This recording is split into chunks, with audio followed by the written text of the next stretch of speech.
Leo, thank you so much for being here. I appreciate you spending some time with me tonight.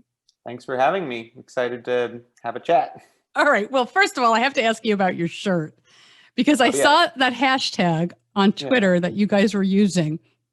What is beloved lovers? I wanted to hear you say it first before I said it. Wait, I'll say it. Let me do a radio voice. Please. Tell me about beloved lovers. Oh, absolutely.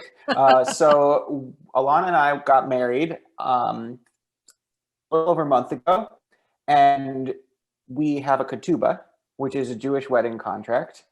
And in a traditional ketubah, it says, you know, the man this and that, husband this, wife that, right? And we wanted our ketubah to be egalitarian, and we didn't really see a need to indicate our gender or sex or anything along those lines in the ketubah. That's not really what our relationship is about.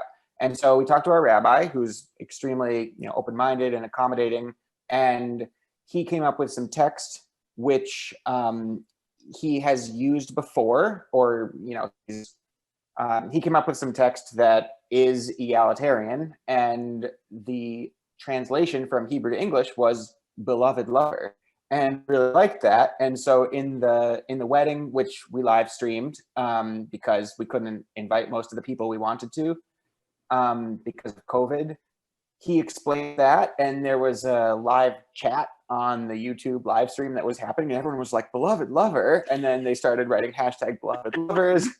And then I think somehow that got picked up by some news source that like follows Amazing Race, or was like doing some promo about Amazing Race. And so when they were introducing the teams, and just this article that was going around, they said Will and James dating, hung and cheap married, Leo and Alana lovers. And so our cast had already kind of decided since our wedding, because they had all called into the wedding, that we were hashtag beloved lovers. And so we went with that. And this is our beloved lovers shirt, which I can show you on the back. It says, eek. Let me try to do this. Hold on a second. Oh, so, nice. On the back, it says Leo and Alana and a little globe. So that is where beloved lovers came from, our relationship and our wedding. CBS getting a little racy there. I'm shocked at them. Not their call, actually. We were beloved lovers, and then this just sort of went from there. That's true. It was well after. Yeah. But even in the promo. So, okay, my husband and I have been married for 21 years. I'm making a note for when we renew our vows for our ketubah, maybe at 25. Oh, yeah. I can change the language. As a couple that had to severely downsize our wedding, we are strong believers in renewing vows or just having another wedding whenever you feel like it. Well, in a weird way, you kind of put the honeymoon first with the Amazing Race. So let's talk about that, because you both were, I didn't know if I could ask you about your relationship, just because, you're never sure on the show. I've watched the show for years, and people are dating, then they break up before the race even ends, or maybe they stay together. Well, obviously this had a really happy ending, but take us back to the beginning. When did you all decide to sign up for the race? You were just dating. Yep. So we met on Tinder in January of the year of the race. And then on our second date, I think we were watching The Amazing Race with my roommates at the time, because they were fans, and Alana was a fan, and I had seen an episode or two. And that was the first time when it was my roommates who said, you guys would be great on the race. And I thought, yeah, sure, I think we could be. And nothing else really came of it. And then 6 months later, Alana and I moved in together. We thought it was temporary at the time. And I think it was our second night of living together when we decided, all right, let's make this video. Let's send it in. Let's see what happens. And that was in July. And then a couple weeks later, we got a call from casting. And then over the course of the summer and fall, that we went to LA a couple times. And then the start line was our 10-month anniversary. So that was a really fast and incredible progression that we weren't expecting. We will return to the Amazing Race, to your relationship, to your wedding, lots of questions there. But tell me about your experience with diabetes. Very unique. What happened? Tell us your story. Sure. So I can start long before I knew I had diabetes, because I wasn't diagnosed with diabetes till I was 19. As an infant, though, I was diagnosed with congenital hyperinsulinism, which I always explain as kind of like the opposite of diabetes. Instead of making not enough insulin, I made way too much. So it's a rare genetic condition that you're born with, and you usually presents right at birth. And it's an emergency once you're born. You have low blood sugars. And one of the biggest challenges is that the doctors who delivered you, and like neonatal care doctors, might not have ever heard of congenital hyperinsulinism. And to make matters worse, infants sometimes have low blood sugars as like a natural and okay thing. And so many parents, including my own, then are told initially some version of, oh, that's nothing really to worry about. And the story you hear time and time again from these congenital hyperinsulinism parents is, I knew something was off. Like, I'm not a medical professional, but my child needs help. And in my case, what that eventually led was 2 subtotal pancreatectomies. And so the first one was when I was 6 weeks old, and that was like 95% of my pancreas was removed. So I have a big scar across my stomach from that. And then when I was 6 months old, much of what remained was also removed in a second subtotal pancreatectomy. And after that, by the time I could remember, basically, I have like very early memories of my blood sugar being tested, because my blood sugar was of interest at that point. Everyone needed to know what it was and wanted to make sure it was okay. And for the first couple of years, that was a big, my parents had to do a lot to help manage that. And lots of doctors involved, and try different drugs, and eventually figured out something that could sort of stabilize my blood sugar and help me start to live a normal life. And by the time I could remember, I pretty much did live a normal life. I went to kindergarten like any kid. I had a scar. I had a second scar from a feeding tube that was called my second belly button, because I have an outie, but then there was this innie nearby. And as life went on, I felt very much like a normal kid who had this medical history, this complicated beginning, but I thought that was all kind of behind me. Well, let me ask you before you go on, Yeah. and I'm sure your parents have shared with you, what actually happens? I mean, when a child is born with low blood sugar, like you said, it's not as though they're not often looking for that kind of thing. Mm-hmm. And I mean, it's extremely dangerous. Are they poking your fingers when you're an infant? Are they, what happened? I know you don't remember. My parents would probably have even better memories than I do, but I know that you test a baby's blood sugar at, most hospitals, good hospitals, when they're born. Right. And so, I mean, I think that this was 30 years ago. So longer Lancets, but generally a lot has remained the same in that you test a baby's blood sugar, and if it's low, if you're lucky, someone says, it could be something serious. It could be totally fine. But yeah, I think they had a lot of experience. So you didn't go their home. Tiny baby's blood sugar. Yeah, but you didn't. Did you go? I guess my question is, did you go home and then have these emergencies where you had to be brought back, and your parents didn't know what was going on, or did they know before they even left the hospital?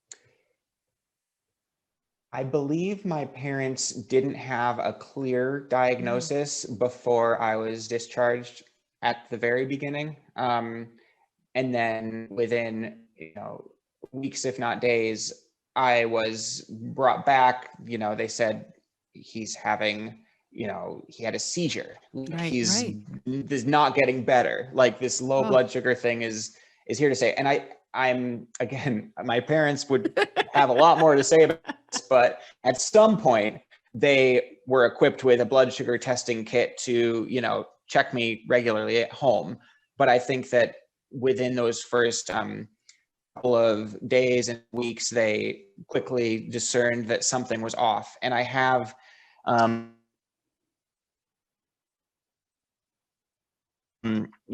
off to the sides from that time that someday I could, put together like a scrapbook and really piece together those first few days.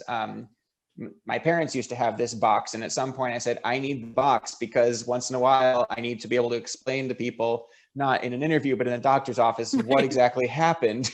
But yeah, from what I know, congenital hyperinsulinism and other stories I've heard from other parents, honestly, that I could tell you as much about that as my own early story. The prevailing pattern is that the parents are told that the low blood sugar is not something they need to really worry about because babies have that sometimes. Right. Yeah. And a large part of what the community and an organization I'm working with, Congenital Hyperinsulinism International, is trying to help medical community understand is, you need a checklist saying this could be congenital hyperinsulinism. Obviously, research for early diagnosis treatment, but early diagnosis is in some ways more important because if people aren't looking for it, then it is it's a very rapid escalation. As you can imagine, it's just like if you were getting injections of insulin that you didn't ask for. Wow. Yeah. Scary stuff. Yeah. So you have these operations, you're growing up just fine, but you have been told, your family's been told that you will eventually most likely develop type 1 diabetes or something that's very similar. Actually, that didn't become what people were told until more Oh, recently. yeah. This I think has to do with better research and sort of documentation about the progression of the disease. Also, as early treatments have become more effective, and there's still a long way to go there. Most people don't get to go to kindergarten like I did without some sort of special needs or, even just like having a continuous glucose monitor, right? You might not, because I mentioned special needs because like as soon as your blood sugars are low, that could affect your brain in some way.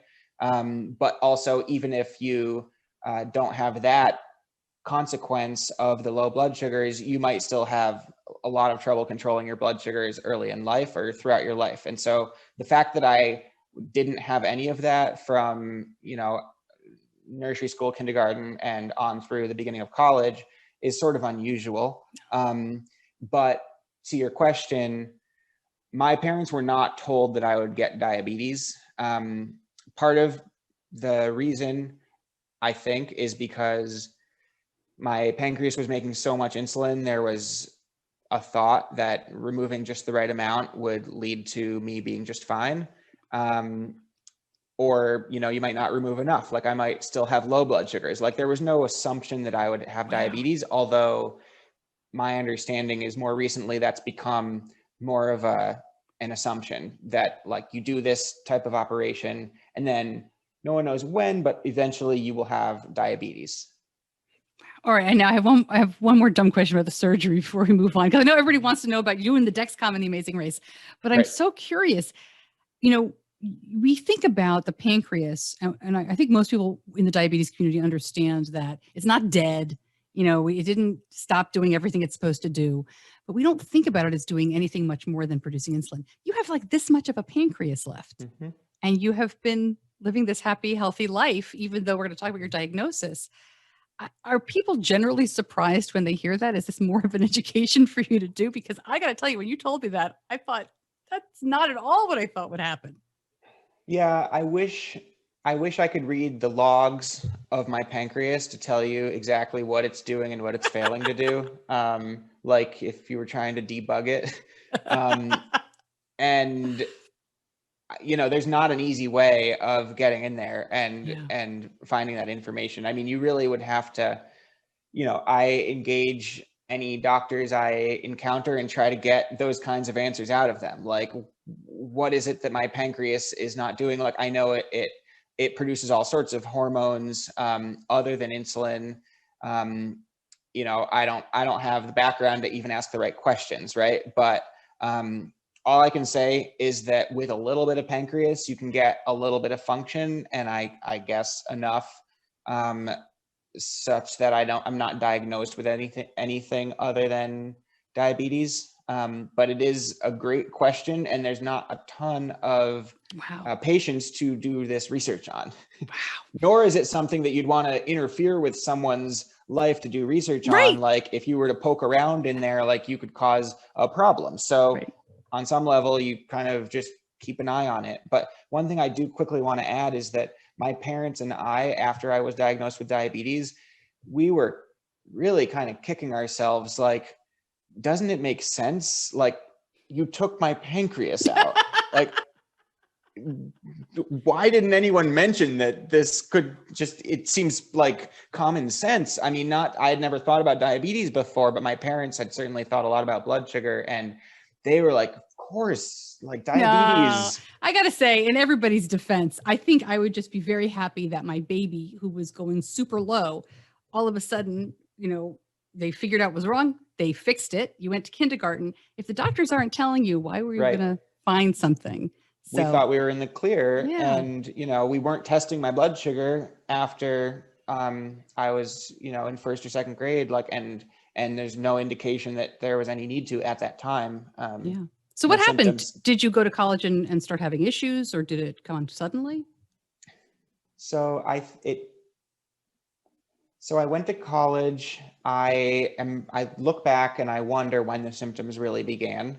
But by the time I was diagnosed, I was the summer after my freshman year. I was working at like a family-run vegetable farm in the Berkshires in Western Mass, where I was in college, and I thought I was, I'm a pretty fit person. I'm not a college athlete, and I was with a couple of college athletes on this farm, and so that was what made me kind of doubt that, well, maybe I'm not cut out for this. But long story short, I couldn't really make it through the day. There was a moment I remember where I was trying to get into the pickup truck that we were driving around, and I could get in, but I would just put my hands on the wheel and just use my arms to just drag myself up into the pickup truck. And that was odd.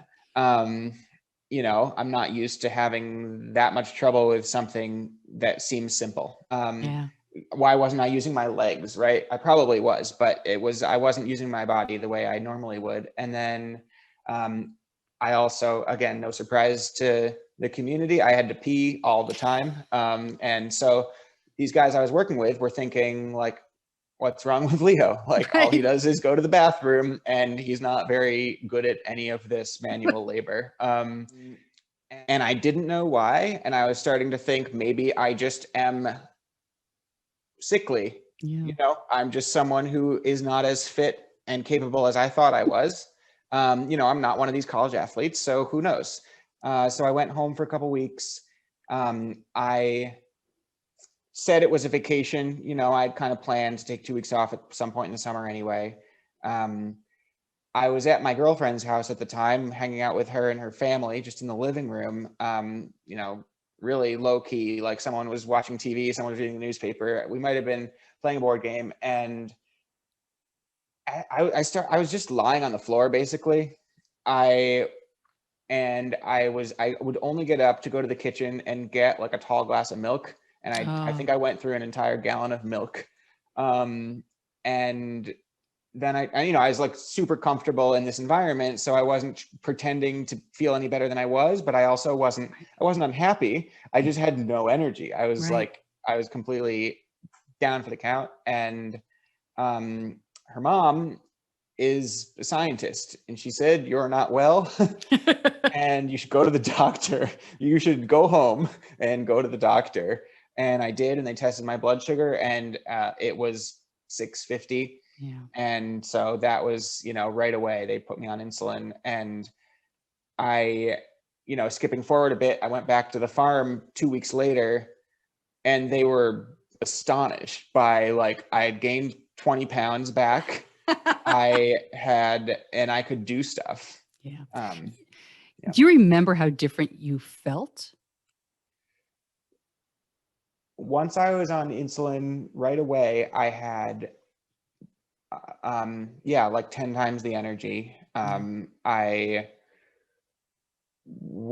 things felt easy, I think, is the biggest thing. Like, I wasn't unhappy. I just was confused by why I couldn't do the type of thing that I thought I would be able to do. And again, I don't think of myself as physically fit first and foremost. So in the back of my mind, I was always thinking maybe I'm not as fit as I thought I was, versus, an athlete, student, or professional who would sort of automatically know, ooh, my performance is going down, like something's wrong. I didn't think that. All right. Well, that's a fun way to start talking about The Amazing Race, because I have been watching this show for, I realized recently, 19 years. And I've always thought, oh, that would be so fun to do. And then I remember each season why I would never succeed, because the athletic ability you need just to survive and run from place to place is unbelievable. So I have lots of questions from listeners. Oh, good. I have lots of my own questions about the race, but the biggest one we get is, how do you manage diabetes in a situation like that with travel and running? Sure. And so if we can ask, we all saw you with the Dexcom while you were playing the steel drums in episode 1. That got everybody's attention in the diabetes community. Even I didn't notice that in the clip. Do you, if you don't mind, and again, this is kind of personal, do you take insulin pens? Do you use a pump? Anything like that? Yeah, I've tried different things over the years. And again, because my diabetes isn't type 1 or type 2, it's hard to sort of draw comparisons. But the number one thing I do to manage my diabetes is through diet. So I eat a very low carb diet. And that is something I've always tried to do as much as I can of over the years. And at times that's enabled me actually to get off of insulin. However, there are so many variables. And on the race, I was not on regular insulin prior to the race, but I brought insulin on the race and had to use it in particular because I would encounter food situations that I would not have, chosen. And I also just didn't know what I was going to encounter. And that was also why I had the Dexcom, which I had. Well, I shouldn't say that's why I had the Dexcom. I'd been using the Dexcom for some time, and that is also part of what has enabled me to kind of use insulin as I need it. Right. More recent, just to provide a little bit of context, when I was diagnosed, I did use Lantus and Humalog, kind of a traditional prescription of insulin. As I discovered that I could use less insulin if I ate fewer carbs, I over time would sort of rebalance my insulin with my diet. There are times that I wasn't using the insulin that I should have been, and I would sort of tell myself that I didn't need it. And if I didn't test my blood sugar, then I couldn't prove that I needed it. And then more recently, since the race, and I'm not sure if this is, an age thing or like an age pancreas thing, I have found that it's sort of floating higher, even with like when I'm sure I'm legitimately perfectly executing a low carb diet. And it's higher than I would have, not high, like 120, 130, 140. Like I wouldn't see the numbers like that if I had everything else controlled, and yet somehow I do. But then if I start running more frequently, it kind of goes back down. So there's all these variables. And for the race, when there's so much that I can't control, I knew the Dexcom would be, or a CGM in general would be crucial, and having insulin available would be crucial. And I didn't want to go with an Omnipod because I have, I got a couple of infections actually from the site, and I'm not sure if that's, not saying that's Omnipod, but just in general, like I don't have a ton of body fat, and so like I think there was just, I hit the wrong spot. And it's not, that can happen with any device, but for the race I really wanted to avoid that kind of thing. Like that's the sort of thing that could have actually put me out of the race, if I had like a real infection. And then and so what I ended up bringing on the race was syringes, like old-fashioned syringes with a vial of Humalog. And the reason I went that route actually is because Oh, no, I actually think that was just all I had at the time, because I had the syringes around for the. Spoken like a true diabetic. Yeah, I had the syringes and the vials around. had. They were around from the Omnipod, and then I have to include this, which I had forgotten about, but we were at the hotel ready to go. We're not sure when the start's going to be, and I think I was actually on the flight to LA at the start line when I realized I had left all my insulin at home. There's the one thing I didn't remember. It was in the fridge. It was lined up like little soldiers. And so there was a whole production of, having a production assistant go to Walgreens, like paying out of pocket, months later, figuring out reimbursement. So that was, it was a major part of preparing for the race. Okay, I have to tell you, I have so many friends with so many stories of forgetting insulin and forgetting supplies. You have just made our day. So thank you for acknowledging that you're human. Oh, That's yeah. crazy. Oh, Definitely my goodness. human over here. So the other question was, and this leads into this question kind of comes from the food. The question was, I thought I knew the answer to this after all the years, but I wasn't sure. How do they feed you on the race? We see the crazy food contests, but what are you eating day to day? And then the question was, how did you manage that? Yep. So I only ate in between legs mainly because I didn't want the distraction, the production, the possibility of a high or low blood sugar during legs. Now, keep in mind, I was not using a basal insulin at this point. And so I didn't really need to worry about my blood sugar floating low unless I had a short-acting insulin in my system. Got it. And with the adrenaline happening during the race, I did not feel the need to be eating. So in between legs, teams do stay in a hotel, and the race provides food. I'm being a little careful because we're not supposed to talk too much about behind the scenes stuff. But what I'll say is that I would ask for, and the food I would ask for, I would eat what I could of it. And if I needed more, I would ask for more. And so that brings me to the topic of what I eat generally, which is if you gave me a slice of pizza, I would eat only the top. Right. In fact, that's a business idea that one of the other teams and I, the Blondes and I, want to start pizza tops. We haven't made any progress on that, but like pizza tops, very delicious. Sometimes you can even find someone who's lactose intolerant and you split the slice of pizza horizontally. So that's the kind of, food strategy or trick I would use. There was food available to all the teams, and sometimes I would have to ask for a little bit more to make sure that I could eat enough. Okay. I am a Jewish mother. You were not super hungry during the race? I mean, again, I know we have to be very careful. We don't know how far you got. We know you got through episode 1, but I'm thinking even in episode 1, you were swimming, you were running around, you were playing the drums. It's a long day. You didn't have to eat. It's a lot of adrenaline. And I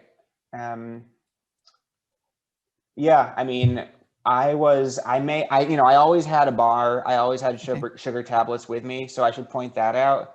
But, your heart's racing, you're competitive, your adrenaline's high. And on that note, you're probably going to ask me about this. My blood sugar went high from that, right? So like my blood sugar shoots up when I play co-ed softball in like a league, that I pay to be in. Right? Like it's not a competitive situation, but like, the pitcher winds up, I'm at third base and like my heart's racing. And then I look at my Dexcom later and my blood, the first time this started happening, I was so confused. Like I know I didn't eat anything, so that happened a ton during the race, to the point where production, security, the security staff who was really tasked with sort of keeping an eye on me from a medical perspective. And they would say like, you can't let your blood sugar get that high. And I would say, well, what do you want me to do? Take insulin? Like, I don't think you want that. Like, it'll go back down pretty quickly when I calm down. But right now, Yeah, like I've always found it's not worth trying to treat the adrenaline highs, because then I don't really I can't do the same calculation around eating something. Like, how high is it going to go? How excited was I? Like, how long will it last? Like, I just, honestly, I've thought about like trying to control that sort of thing through mindfulness or meditation, and sort of just like slowing down my adrenaline in general. Although, you know, I don't want to change who I am as a person and, being excited about things. So that's a trade-off, I guess. Yeah, I think adrenaline highs from sports is just something that most people with diabetes that I know learn to figure out and kind of work around and not dose for, as you said, Right, because right. it's so tricky. Just tolerate it. Time zones came up too, but since you're not dosing basal insulin, that's not really a question, right? I mean, time zones I assume would affect you, but not really in the same way as someone who was dosing that way would. Yeah, I didn't dose basal during the race, and I think time zones affected all of us in an odd way, but we didn't, we weren't sleeping in 24-hour cycles. We were sleeping during breaks between the legs, and the legs were not, they didn't start when the sun came up and end when the sun went down. So yeah, I don't know. I mean, I think if I had been dosing basal, I would have had to just keep, set a timer and decide that's when the next day began. All right. Any tricks and tips to keep your Dexcom on? Did it stay on in the water? Did it stay on with the sweat and the race and the whole thing? That was what I was thinking about. Yeah, incredibly it did. Since the race, I've gotten more experience with using the Dexcom and have started to use 3M tape. And at this point, I just put it on preemptively, and aggressively. So it's like all over the site. I was, I think, kind of lucky during the race. The biggest issue I had with a Dexcom, and this gives you some insight into like the level of excitement and my state of mind, was at one point we were on an airplane and I was checking my blood sugar on, I actually was using not my phone, but the little device that it comes with, because we didn't have our phones. So I was fiddling around with this device. And my mind's racing a mile a minute, right? Like probably the entire race. And then I press, I mean to like say exit out of the part of the app that I'm in, and I decommission the sensor. Oh no. I was installing the sensor. Oh. I installed the sensor, and then I said the sensor is over. Right. Stop. It is not possible to reverse that. And I was so distraught. And Alana pointed out at that moment that I had brought 4 sensors for 30 days because I brought an extra, and that was when I used the extra. And at that point I didn't have an extra, but at least I had that one. And so that was like, I don't know if there was a moment in the race when I was more horrified than when I installed a Dexcom and then immediately decommissioned it. Oh my gosh. Yeah, I think a lot of us have done that. That's funny. So, the Amazing Race, there's so many things I could ask you about that would get us in trouble. So I think I'll try to stick to the approved messaging here, as we are very early on. You guys were very early in your relationship, as you said. Very brave thing to do, exciting thing to do. Did you have a moment? Well, let me ask it this way. Did you have fun? I mean, you're married.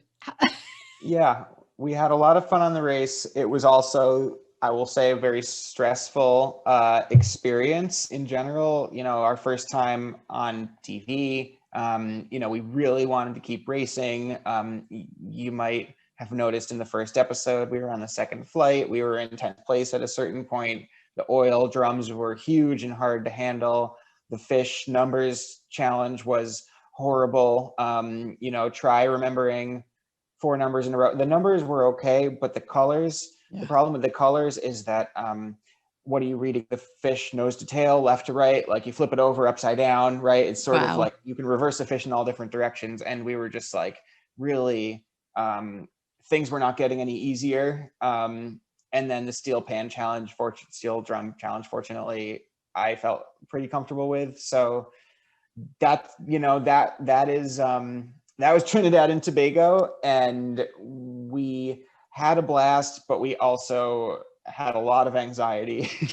And as far as our relationship, I think we kind of knew what we were getting into in a way. I mean, I suppose it was more intense in many ways than you could have imagined, but we knew we wanted to do this big adventure. Like, we knew it was a once in a lifetime opportunity. We wanted to travel. We wanted to get to know each other. We wanted to get away from our jobs. Like, it was a no-brainer. And I think that our relationship from day one has always been that we want to do things together, and not like shy away from experiences. And we're just both wanting the same thing out of life in so many ways. And so it would have been against our nature to hesitate to do this thing together. Yeah. So this was taped in 2018. This is way I was going to ask you about pre-COVID, but this is a long time ago. How hard has it been? I mean, I don't know exactly when it wrapped up, or if you know when it wrapped up production, but how hard has it been for you guys to sit on this for all this time? You can't say anything. Yeah, it's been a big secret, and it's been a huge relief to share.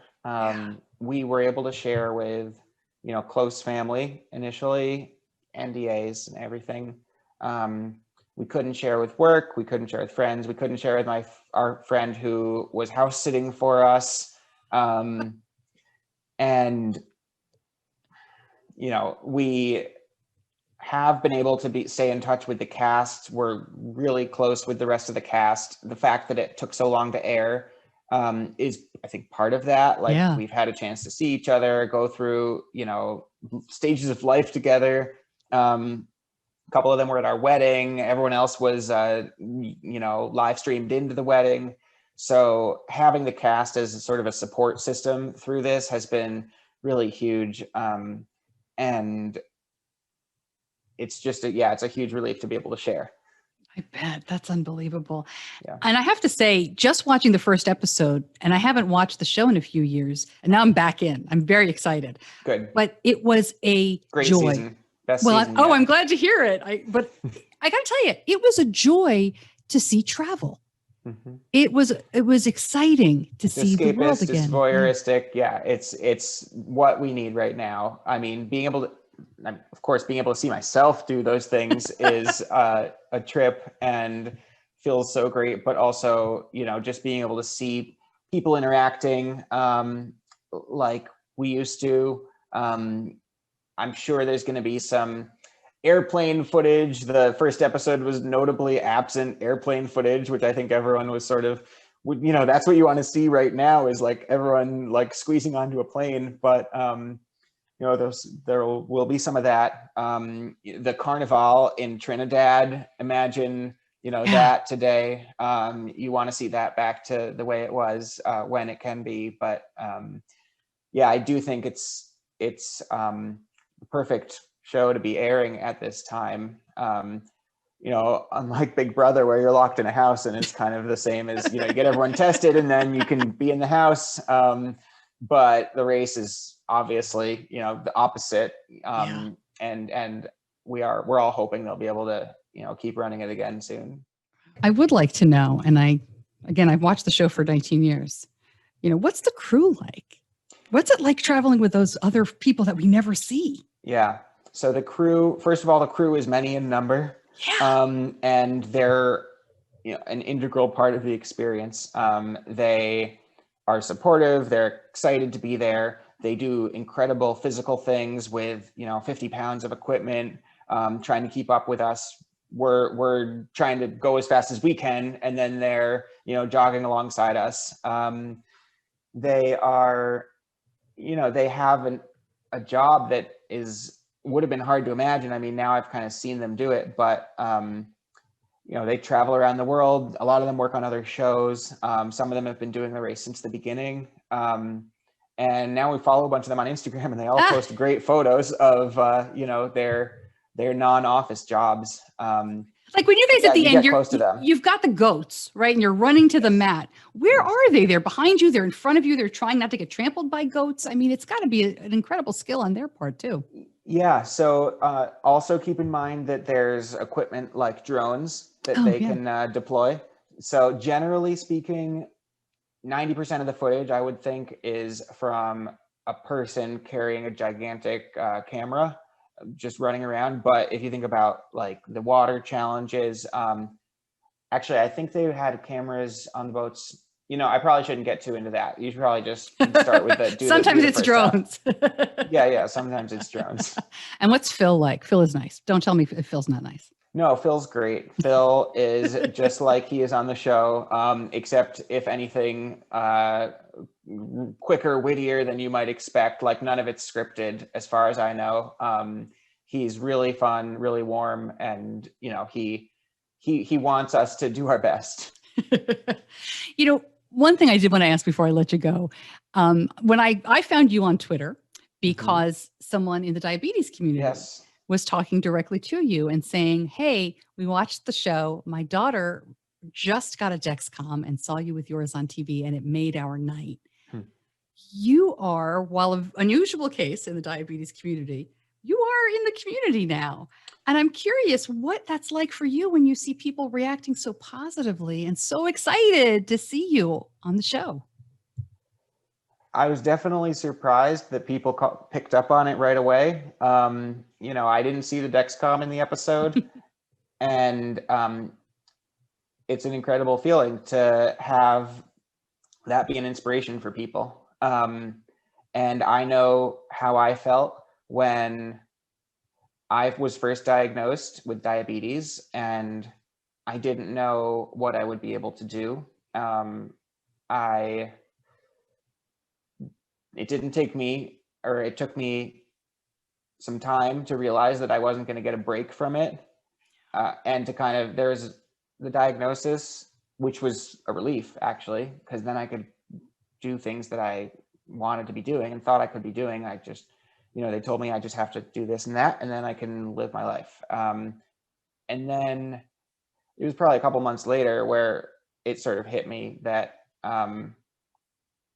I wouldn't be able to go back to the way it was before. Yeah. And I remember my sister, who's a couple years older, she was watching this happen.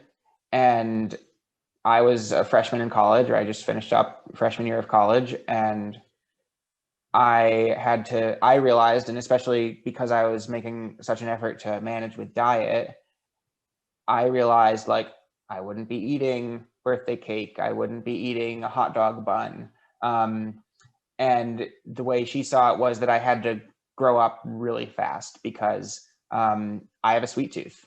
Like I love candy, and I don't eat candy. I mean, I eat dark chocolate, but I don't eat candy. And what I'm about to go make for myself after this interview is a hot chocolate, which is made of half and half and cocoa powder, no sugar.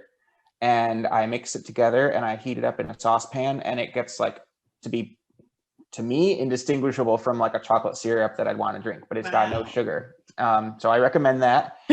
Anyhow, I'm on a tangent. That is, it's really exciting to me to be able to hopefully give people who are in my shoes. I think the person who commented, that was her daughter's, first couple days with the Dexcom. So I remember what that was like. And, on one hand, being really hopeful that I had a solution for myself, but on the other hand, accepting that, there were real compromises. The solution was not one that I was always going to love, but, for the race, that is something, those are solutions that helped me run the race. Yeah.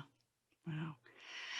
Well, I can't thank you enough for jumping on so quickly, for sharing your story, and for being so open about everything. And thanks for hanging through the technical stuff too. I appreciate it. Yeah, sorry about that. I think Alana got us a Wi-Fi upgrade in the course of this interview, so she's busy behind the scenes. I love it. Yeah, I appreciate you doing it so much. So we'll check in. We'll see how it goes. Yeah, please. And maybe we'll follow up. But thanks again for spending so much time with me. Okay. Thanks a lot, Stacy.